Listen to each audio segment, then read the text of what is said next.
Copyright disclaimer under Section 107 of the Copyright Act 1976. Allowance is made for fair use for purposes such as criticism, comment, news reporting, scholarship, and research. Fair use is a use permitted by copyright statute that might otherwise be infringing. Non-profit, educational, or personal use tips the balance in favor of fair use. Next சாப்டர்ல இந்த மாதிரி அந்த monster வந்து நம்ம hero eye to eye contact வச்சிருக்கோம்ல, அப்போ ரெண்டு பேரும் ரொம்ப பக்கத்தில் வந்து பார்த்துக்கிட்டு இருக்காங்க யார் பெரிய ஆள்னு. அந்த நேரத்தில் வந்து நம்ம ஹீரோ வந்து ஏய் அந்த பீஸ் என்னோடது அப்படின்னு சொல்லிட்டு இருக்கான். இந்த சைடு அந்த மான்ஸ்டர் வந்து பார்த்துக்கிட்டு இருக்கு. அப்போ நம்ம ஹீரோ பார்த்தோன்னே கொஞ்சம் பயப்படுது. ஏன்னா அவனோட அந்த எனர்ஜி அந்த டிமானிக் காரை பார்த்து அது பயந்து பின்னாடி வந்துக்கிட்டு இருக்கு. அப்போ நம்ம ஹீரோ வந்து நான் பார்த்தோம் இப்போ இது கொஞ்சம் டிஃப்ரெண்ட்டாக இருக்கே, இல்லை நான் ஸ்ட்ராங் ஆகிட்டேன் அப்படின்னு ஹீரோ நினச்சிக்கிட்டு இருக்கான். ஸோ ஹீரோட கண்ணுக்கு பார்த்தா இது ரொம்ப வீக்காக இருக்குது. அப்போ ஹீரோ வந்து அவனோட விஸ் எனர்ஜி வந்து அந்த ஸ்வாடில் வந்து சேனல் பண்ணிக்கிட்டு இருக்கான்.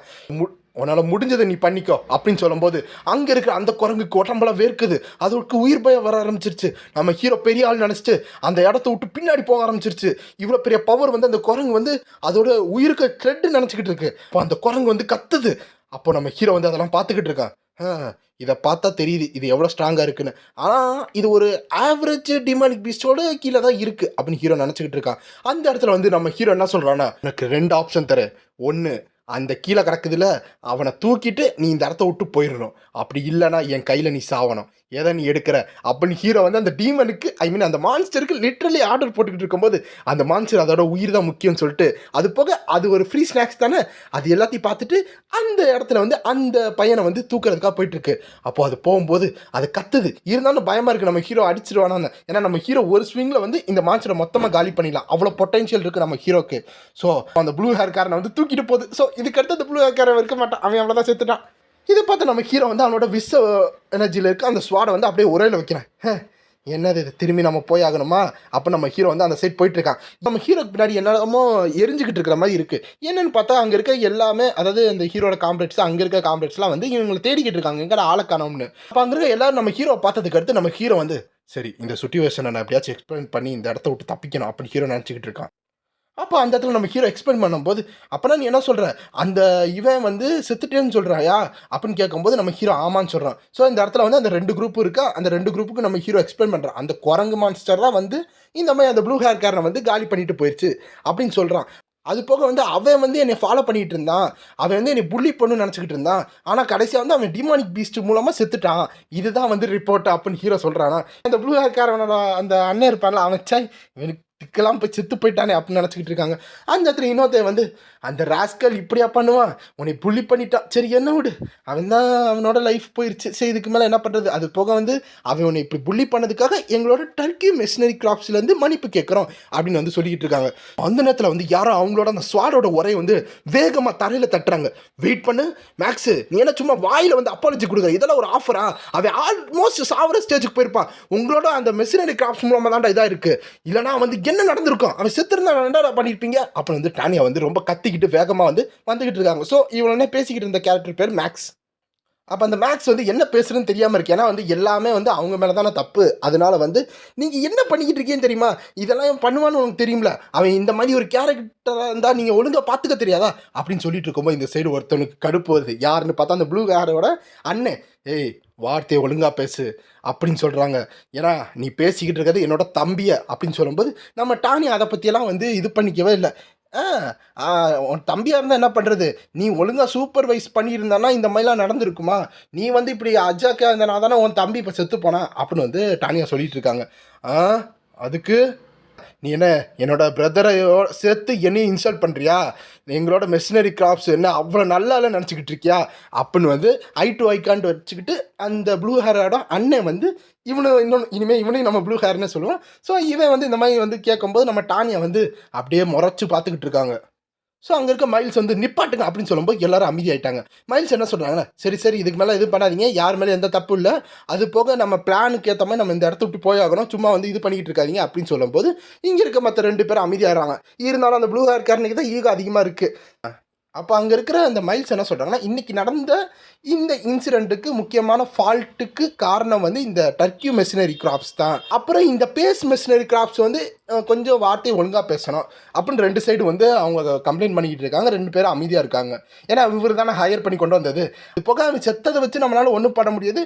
இருந்தாலும் வந்து உங்களோட அந்த மெஷினரி இதோட அதாவது அந்த பையனுக்கு வந்து கொஞ்சம் காசு எக்ஸ்ட்ரா கொடுக்குறோம் அப்படின்னு வந்து அங்கே இருக்க மைல்ஸ் சொல்லிக்கிட்டு இருக்காங்க. ஸோ இந்த இடத்துல டானியாவும் சரி அந்த ப்ளூ ஹேர் காரனும் சரி 2 பேர் காம்ப்ரமைஸாக போயிட்டு இருக்காங்க. மைல்ஸ் என்ன நினைக்கிறாங்கன்னா, நீங்கள் 2 பேரோட இது இப்படியே போயிட்டு இருந்துச்சுன்னா ரொம்ப இதாக போயிடும் அப்படின்னு நினச்சிக்கிட்டு இருக்காங்க. சரி நம்ம வந்து அந்த டிமானிக் பீஸ்ட்டை தான் வந்து இது பண்ணணும், நம்மளோட சேஃபாக இந்த இடத்த விட்டு நம்ம போயாகணும் அப்படின்னு மைல்ஸ் வந்து கொஞ்சம் அடுத்த டாக் பண்ண ஆரம்பிச்சிட்டாங்க, இதை பற்றியே பேச வேணாம்னு. அப்போ அந்த இடத்துல எல்லாரும் வந்து கூடி இருக்கும்போது ஸ்டேட்டஸ் பார்க்குறாங்க, பார்த்தா 3 பேர் இறந்து போயிருக்காங்க. ஸோ எல்லாரும் கேர்ஃபுல்லாக இருங்க அப்படின்னு எல்லாரும் சொல்லும்போது எல்லாரும் ஓகேன்னு சொல்லிக்கிட்டு இருக்காங்க. அப்புறம் கொஞ்ச நேரம் கழிச்சு பார்த்தா நம்ம ஹீரோட மண்டல யாரோ கொட்டுறாங்க. நம்ம ஹீரோ அப்படின்னு கத்துறான். வலிக்குதே அப்படின்னு கத்தும்போது, வலிக்கிறதுக்கு அடிக்கிறது, நீ இவ்வளோ செத்த போயிருப்ப தெரியுமா அப்படின்னு டானியா வந்து ஹீரோக்கு லெசன் எடுத்துக்கிட்டு இருக்காங்க. அப்போ நம்ம ஹீரோ வந்து நின்றுக்கிட்டு இருக்கானா, நீ ஒரு இடத்த விட்டு போற, அங்கிட்டு இங்கிட்டு போறேன்னா எதா இருந்தாலும் ரிப்போர்ட் பண்ணிட்டு போகணும். நீ வாட்டுக்கு இஷ்டத்துக்கு சுற்றிக்கிட்டு இருக்க, இதெல்லாம் உன் கடா, நீ போய் சுற்றிக்கிட்டு இருக்க, அங்கே இங்கே வாஞ்ச நடந்துக்கிட்டு இருக்கு, உன் உயிருக்கு உனக்கு அக்கறை இருக்கா இல்லையா அப்படின்னு வந்து டானியா வந்து நல்லா லெஃப்ட் ரைட்டுமா வாங்கிட்டு இருக்காங்க. அப்போ நம்ம ஹீரோ வந்து எல்லாத்தையும் கேட்டுக்கிட்டு இருக்கான். அப்போ நம்ம ஹீரோ இது எல்லாத்தையும் கேட்டுக்கிட்டு இருக்கான். உனக்கு தெரியுமா நான் எவ்வளோ பயந்துட்டேன்னு, இந்த மாதிரி நீ மிஸ் ஆகிட்டேன்னு அப்புறம் வந்து டானியா வந்து ரொம்ப அக்கறையில் சொல்லிக்கிட்டு இருக்கும்போது நம்ம ஹீரோ வந்து எல்லாத்தையும் கேட்டுக்கிட்டு இருக்கான். சரி விடு, உனக்கு இனிமேல் வந்து அதிகமாக அட்டென்ஷன் வைக்கணும் போல, ஒரு குழந்தை மாதிரி உன்னை பார்த்துக்கிட்டே இருக்கணும் போல, இனிமேல் நீ என் கூட இருந்து சண்டை போடு சரியா.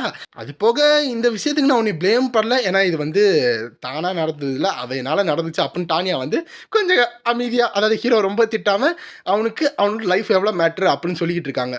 இந்த இடத்துல டானியா வந்து சரி அப்போ வந்து இப்போ டானியா வந்து ஒரு புது ரூல் தராங்க, இனிமேல் நீ தனியாக எங்கேயும் ட்ராவல் ஆகக்கூடாது, எப்பயுமே எங்களோட சேர்ந்து தான் இருக்கணும், தனியாக போட பிச்சு அப்படின்னு சொல்லிட்டு இருக்காங்க. நம்ம ஹீரோக்கு இது இந்த ஃபீலிங் வந்து அப்போ நம்ம ஹீரோ ஏதோ ஒரு புதுசாக ஒரு எமோஷன் வாங்கிக்கிட்டு இருக்கான். அப்போ ஹீரோ வந்து என்னை மன்னிச்சிரு அப்படின்னு சொல்லிட்டு இருக்கான். அப்போ தான் நம்ம ஹீரோக்கு இந்த ஃபீலிங் இது அப்படியே ரொம்ப வார்மாகவும் இருக்குது, கோல்டாகவும் இருக்குது, ரெண்டுக்கு நடுவில் இருக்குது அப்படின்னு இருக்கும்போது நம்ம மாஸ்டர் இருப்பாங்க, அதாவது டேரியன், அவரோட அந்த எமோஷன் வர மாதிரி இருக்குது.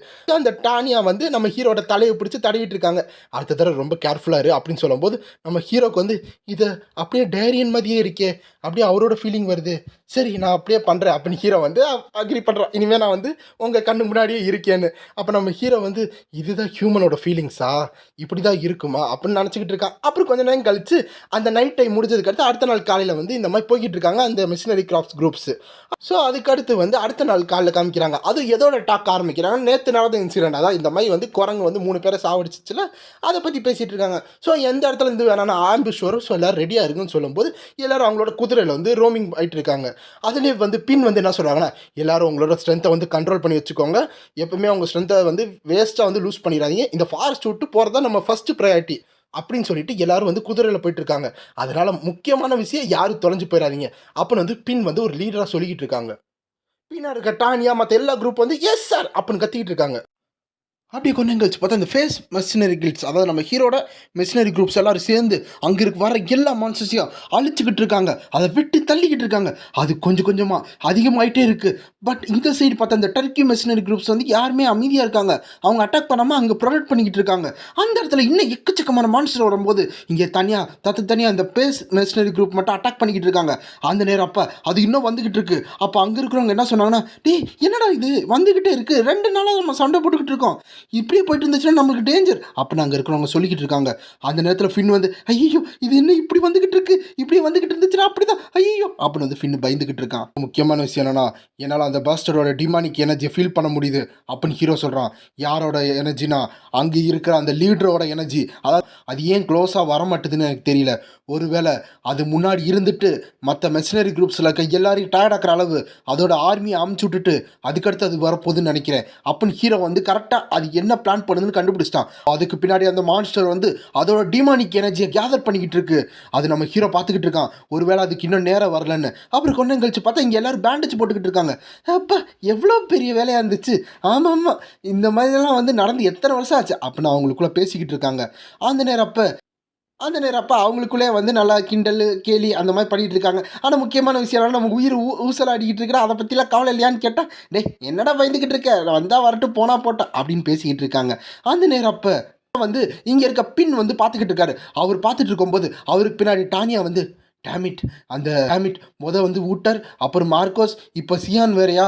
ஆ, எனக்கு என்ன பண்ணுறதுன்னு தெரில. இந்த நைட் நம்ம ஓட்டிட முடியுமா அப்படின்னு வந்து ரொம்ப தயங்கி தயங்கி கேட்குறாங்க. ஏன்னா உங்கள் சைடு எல்லாத்துக்கும் நல்ல டேமேஜ் விழுந்திருக்கு. அப்படின்னு என்ன சொல்கிறாங்கன்னா, நம்ம கண்டிப்பாக யாரையும் சாவிடக்கூடாது, நம்ம எல்லாத்தையும் காப்பாற்றி ஆகணும். அது போக அப்புறம் ஹெல்மெட்டும் சரி ஃபின்னும் சரி அவங்களும் கொஞ்சம் நல்லா ஹெல்ப் பண்ணுறாங்க. இந்த நைட்டு அவங்க நல்லா தாக்கு பிடிப்பாங்கன்னு நான் நம்புகிறேன். ஏன்னா அவங்க கொஞ்சம் பொட்டென்ஷியல் இருக்குது. ஹெல்மெட்டு அவன் கையில் அந்த ஸ்வாட் இருக்குது, அவன் கொஞ்சம் ஸ்வாட் யூஸ் பண்ணுறான். ஸோ அவனை பற்றி அவ்வளோவா கவலை இல்லை. அதே மாதிரி தான் ஃபின்னும், அவனும் வந்து இந்த டாஜ் பண்ணுறதுல அந்த மாதிரி நல்லா எக்ஸ்பர்ட்டாக தான் இருக்கான். அவனோட சர்வே இன்ஸ்டின்ட் வந்து ரொம்ப அதிகமாக தான் இருக்குது. அப்போ டானியை வந்து இந்த ஸ்வாடை ஸ்விங் பண்ணுறதை பார்த்துருப்பாங்களே, அதை வந்து நினச்சிக்கிட்டு ஹெல்மெட்டு அப்படின்னு சொல்ல வராங்களா. அப்போ ரொம்ப நம்ம பின் அதை ஸ்டாப் பண்ணிட்டு, இப்போது இங்கே கரண்ட் சுச்சுவேஷன் நம்மளுக்கு என்ன முக்கியமான விஷயம்னா, இங்கே இருக்கிற டிமானிக் பீஸ்ட் வந்து நம்மளை டார்கெட் பண்ணிக்கிட்டே இருக்குது. அது முக்கியமாக நம்மளோட மெஷினரி கிராப்ஸை தான் வந்து ரொம்ப டார்கெட் பண்ணிக்கிட்டு இருக்கு அப்படின்னு சொல்கிறாங்க. அப்போ டானியை வந்து அதை அப்படியே கட் பண்ணிட்டு, என்னது எனக்கும் தெரியல. ஆனால் அது பர்ட்டிகுலராக நம்மளே வந்து துரத்திக்கிட்டு இருக்கு அப்படின்னு பின் சொல்கிறாங்க. ஸோ அது துரத்துறதுக்கான ஒன்று ஹீரோவாக இருக்கலாம், இல்லைனா வேறு என்னன்னு தெரியல. பட் அந்த சைடு இருக்கிற அந்த குரூப்பை வந்து யாருமே அட்டாக் பண்ணலை. அது போக அவங்களும் வந்து இந்த மான்ஸ்டர் வந்து கில்லும் பண்ணலை. ஸோ பின் வந்து யோசிச்சுக்கிட்டு இருக்காங்க என்ன பண்ணுறதுன்னு. அந்த நேரம் அப்போ தான் டானியா என்ன சொல்கிறாங்கன்னா, எனக்கு புரியுது அந்த டர்க்கி மெர்சனரி ஸ்குவாடில் வந்து 3 பேர் இறந்து போயிருக்காங்கன்னு. ஆனால் போக அவங்க நமக்கு உதவியும் பண்ண மாட்றாங்க. ஸோ நம்ம காடை தான் நம்ம ஸ்ட்ராங்காக வச்சுக்கணும் அப்படின்னு டானியா சொல்கிறாங்க. இந்த சைட் பின்னு வந்து அதுக்கு ஆமான்னு சொல்கிறாங்க. நம்ம கண்டிப்பாக இந்த ஃபாரஸ்ட் விட்டு உயிரோட போவோம், அதுவும் எல்லாரும் உயிரோட போவோம் அப்படின்னு பின் சொல்லிக்கிட்டு இருக்காங்க. அப்புறம் ஒரு நைட் டைம் அப்போ அந்த இடத்துல வந்து ஏதோ ஒரு கான்வர்சேஷன் நடந்துக்கிட்டு இருக்கு. பால், இது உனக்கு ஏற்கனவே தெரியும்னு நினைக்கிறேன் அப்படின்னு யாரோ பேசிக்கிட்டு இருக்காங்க. பார்த்தா அது மைல்ஸ் தான். பால்னா யாருன்னா இந்த ப்ளூ மண்டக்காரனோட அண்ணன் பேர் தான் பால். மைல்ஸ் என்ன சொல்கிறாங்கன்னா, இங்கே எக்கச்சக்கமான டிமானிக் பீஸ்ட் வந்துக்கிட்டே இருக்குது, என்னன்னு தெரியல, ரொம்ப ஸ்ட்ரேஞ்சாக இருக்குது. அது போக இங்கே இருக்க நம்ம மக்களை தான் அது டார்கெட் பண்ணிக்கிட்டே இருக்குது. ஒருவேளை நானும் நினைக்கிறேன்னா அந்த டிமானிக் பீஸ்டோட பாஸ் இருக்குல்ல, அது ஏதோ ஒரு ஸ்ட்ராட்டஜி பண்ணுதுன்னு நினைக்கிறேன் அப்படின்னு மைல்ஸ் சொல்லிக்கிட்டு இருக்காங்க. ஓ அப்படியா அப்படின்னு அந்த சைடு வந்து பால் சொல்லிக்கிட்டு இருக்காங்க. நம்ம நம்மனால வேணால் இப்போ தாக்கு பிடிக்க முடியும், ஆனால் இது இப்படியே போயிட்டு இருந்துச்சுன்னா இது ரொம்ப கஷ்டமாக போயிடும். ஸோ பால், இதை பற்றி என்ன சொல்கிற? நம்ம என்ன பண்ணலாம்? உனக்கு ஏதாச்சும் ஒரு ஐடியா இருக்கா? அது போக உங்களோட டர்க்கி குரூப்லேயே ஒரு 3 பேர் இறந்து போயிட்டாங்க. ஸோ நம்ம சேஃப்டிக்கு இப்போ என்ன பண்ணுறது? இப்படியே போயிட்டு இருந்துச்சுன்னா நம்ம எல்லாத்தையும் இழந்துருவோம் அப்படின்னு சொல்லிட்டு இருக்கும்போது இங்கிட்ட அந்த பால் வந்து அப்படின்னு பார்த்துக்கிட்டு இருக்கான். அப்போ அந்த பால் வந்து ஏதோ யோசிச்சுக்கிட்டு இருக்கான். நான் இதுக்கு அக்ரி பண்ண மாட்டேன். என்னது அப்படின்னு மைல்ஸ் கேட்கும்போது பால் என்ன சொல்கிறாருன்னா, அதாவது நீ மென்ஷன் பண்ண மாதிரி தான், இதே மாதிரி நடந்துக்கிட்டே இருந்துச்சுன்னா யாருனாலையும் சர்வே ஆக முடியாது. ஸோ நம்ம இங்கே எப்படி நம்ம எஃபிஷியண்ட்டாக நம்ம வேலை பார்த்துட்டு போகணும், அதை தான் நம்ம யோசிக்கிறோம் அப்படின்னு பால் சொல்லிட்டு இருக்கான். ஸோ இந்த நேரத்தில் வந்து அவன் ஒரு வில்லத்தனமாக ஒரு பிளான் போடுறான். ஒருவேளை நம்ம ஹீரோஸை வந்து கவுக்கிறதுக்கு பிளானா, இல்லைனா இவங்க வந்து நம்மளை ஹீரோவை விட்டுட்டு எஸ்கேப் ஆயிடுவாங்களா, அது என்ன ஏதுன்னு நம்ம நெக்ஸ்ட் சாப்டரில் பார்ப்போம். ஸோ இடையில வந்து உங்களுக்கு புரியாமல் இருந்துச்சுன்னா ஒரு ஷார்ட் சம்மரி சொல்லிடுறேன். ஸோ இந்த குரூப்பில் பார்த்தீங்கன்னா ஒரு 3 பேர் இறந்துட்டாங்க. அது போக இவங்களுக்கு வந்து ஆல்ரெடி பெரிய ரிலேஷன்ஷிப் கிடையாது, யாருக்குன்னா பேஸுக்கோ டர்க்கிக்கோ. ஸோ இவங்க ஹெல்ப்பும் பண்ண மாட்டாங்களா. அங்கே இருக்கிற நம்ம ஹீரோ ஸ்குவாடு வந்து ரொம்ப என்னதான் ஸ்ட்ராங்காக இருந்தானோ, ஆனால் அவங்களால வந்து சமாளிக்க முடியாது. ஏன்னா வந்து மான்ஸ்டர் டெய்லி வந்துக்கிட்டே இருக்குது, நாளுக்கு நாள் வந்துக்கிட்டே இருக்குது. அதுவும் அந்த மெயின் பாஸ் மாஸ்டர் வந்து ஏவிக்கிட்டே இருக்கிற காரணத்தினால இவங்கனால சர்வே பண்ண கஷ்டமாக போயிடும். மேபி இப்போ அவங்களால சர்வே பண்ண முடிஞ்சாலும் ஃப்யூச்சரில் பண்ண முடியாது. அதாவது இதே மாதிரி ஒரு 5-6 நாள் போயிட்டே இருந்துச்சுன்னா அது கஷ்டம். ஸோ இந்த இடத்துல அதாவது இந்த பால் வந்து ஒரு பிளான் பண்ணிக்கிட்டு இருக்கான். நம்ம சேஃப்டிக்கு பதிலாக நம்ம வந்து ஒரு விஷயத்த பண்ண போகிறோம். அது என்ன விஷயம்னு நாளைக்கு அது என்ன விஷயம் நம்ம அடுத்த சாப்டரில் பார்ப்போம். So bye guys.